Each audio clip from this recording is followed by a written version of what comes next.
২৮শে জানুয়ারি জেলা প্রশাসকের সম্মেলন কক্ষে নিত্য প্রয়োজনীয় দ্রব্য অস্বাভাবিক মূল্য বৃদ্ধি ও নিরাপদ খাদ্য নিয়ে মতবিনিময় সভা অনুষ্ঠিত হয়েছে।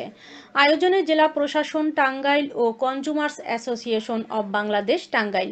এই অনুষ্ঠানে সভাপতিত্ব করেন শরীফা হক, জেলা প্রশাসক ও বিজ্ঞ ম্যাজিস্ট্রেট টাঙ্গাইল।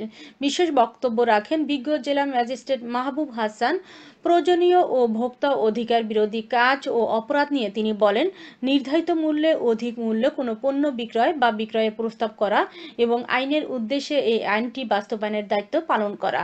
আরও বক্তব্য রাখেন আসাদুজ্জামান রুমেল, ভোক্তা অধিকার ডিডি, এবং আব্দুল বারেক, মোহাম্মদ গোলাম, মৃদুল মিন্টু, ফারজানা, কৃষি অফিসার, মোহাম্মদ হুমায়ুন কবির খান, ক্যাব আহ্বায়ক, সভাপতি টাঙ্গাইল, এবং ব্যবসায়ী ও বিশেষ সহকারী কর্মকর্তাগণ। বিস্তারিত দেখুন টাঙ্গাইল দেলদুয়ার প্রতিনিধি মোজাম্মেল হক মামুনের প্রতিবেদনে। আজ ২৮শে জানুয়ারি ২০২৫ বেলা ১১ ঘটিকায় জেলা প্রশাসকের কক্ষে নিত্য প্রয়োজনীয় দ্রব্য অস্বাভাবিক মূল্য বৃদ্ধির নিয়ন্ত্রণ এবং নিরাপদ খাদ্য ও বাজার পরিস্থিতি বিষয়ক মত বিনিময় সভায় বিশেষ কিছু প্রয়োজনীয় বক্তব্য আমি আপনাদের মাঝে তুলে ধরব। আর না হলে আমরা অনুরোধ করব ক্যাবের সদস্যবৃন্দ আমাদের যে টিম থাকে, যে অভিযান হয়, প্রত্যেকটা অপারেশনে যেন ক্যাবের টিম যেন থাকে। আমাদের ডিআরও2 আছেন, তাদেরও আমরা সহযোগিতা চাইব যে যে কোনো অ্যাকশন প্ল্যানের ক্ষেত্রে, যে কোনো কর্মকাণ্ডের বাস্তবায়নের ক্ষেত্রে কিন্তু ইনফরমেশন, রাইট ইনফরমেশন, এটি কিন্তু গুরুত্বপূর্ণ ভূমিকা পালন করে। আপনারা যখনই ইনফরমেশন দিতে পারবেন, এই যে সিন্ডিকেটের কথা যেগুলো আসবে, আমরা জানি, সবাই জানি। অতিথি অতিরিক্ত জেলা ম্যাজিস্ট্রেট মহোদয়, এডি মহোদয় এবং ক্যাবের বিভিন্ন পর্যায়ে বিভিন্ন উপজেলা আগত এবং ব্যবসায়ী সংগঠনের নেতৃবৃন্দ, ওই মাসুদ রানার ভাইয়ের মধ্যে ছোট করে বলতে পারতাম সবচেয়ে ভালো হইতো, কারণ এডি মহোদয় এখন যাবেন বিচার কাজ শুরু করবেন, সেটা তো অনেক বড় কাজ।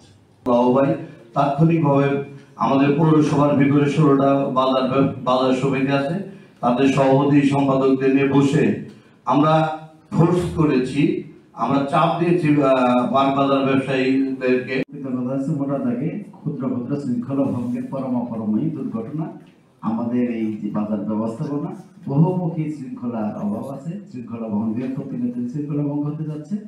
আর এর জন্য যে প্রকৃত কাজটা হলে নিয়মিত এটা মনিটরিং করা এবং যে দ্রব্যমূল্যের ঊর্ধ্বগতি এ নিয়ে আমরা বিভিন্ন সময়ে কথা বলছি এবং আমরা আলোচনা করেছি। আলোচনার প্রেক্ষিতে আমরা একটা স্মারকলিপি জেলা প্রশাসক মহোদয়কে আমাদের জেলার মাননীয় জেলা প্রশাসকের মাধ্যমে আমরা প্রধান উপদেষ্টার কাছে দিয়েছি। এটা বেশি 5 কেজি নিয়ে চলে গেল। আমাদের কিছু রিপোর্ট। আসসালামু আলাইকুম, আমি মোহাম্মদ নাজিমউদ্দিন, সদস্য ক্যাব ভরপুর। ক্রয় মূল্যটা মোটামুটি নাগালের মধ্যে থাকে।